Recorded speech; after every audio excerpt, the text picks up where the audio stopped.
ക്രിസ്തുമസിന് രണ്ടാഴ്ച മാത്രം ബാക്കി നിൽക്കെ ജില്ലയിലെ സപ്ലൈകോ വിൽപ്പനശാലകളിൽ പലയിടത്തും പലവ്യഞ്ജനങ്ങളില്ലാത്ത ജനങ്ങളെ ദുരിതത്തിലാക്കുന്നു. പയർ, ഉഴുന്ന്, വെളിച്ചെണ്ണ, പഞ്ചസാര അടക്കം ഒട്ടുമിക്ക ഉൽപ്പന്നങ്ങളിൽ ലഭ്യമല്ല. സ്റ്റോക്ക് ഉടൻ എത്തിക്കുമെന്ന് അധികൃതർ പറയുന്നുണ്ടെങ്കിലും എന്നു വരുമെന്ന് കൃത്യമായ ഉത്തരമില്ല. സംസ്ഥാനത്തെ ഒട്ടുമിക്ക ഔട്ട്ലെറ്റുകളിലും സാധനങ്ങളില്ല.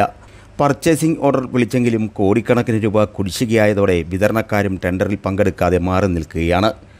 സർക്കാർ പണം നൽകിയില്ലെങ്കിൽ സപ്ലൈകോ ഔട്ട്ലെറ്റുകൾ പൂട്ടിയിടേണ്ടി വരും.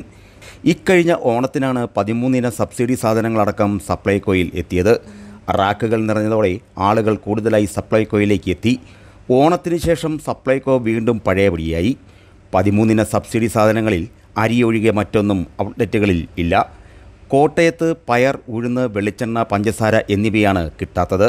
കടുത്തുരുത്തി, കുറുപ്പന്തറ ഔട്ട്ലെറ്റുകളിൽ സബ്സിഡി നിരക്കിലുള്ള വെളിച്ചെണ്ണ കിട്ടാനില്ല.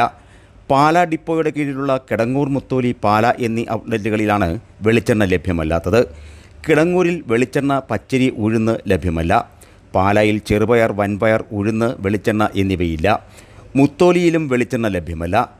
സാധനങ്ങൾക്ക് സപ്ലൈകോ സബ്സിഡി നൽകുന്ന തുക സർക്കാർ കൃത്യസമയത്ത് അനുവദിക്കുന്നില്ല.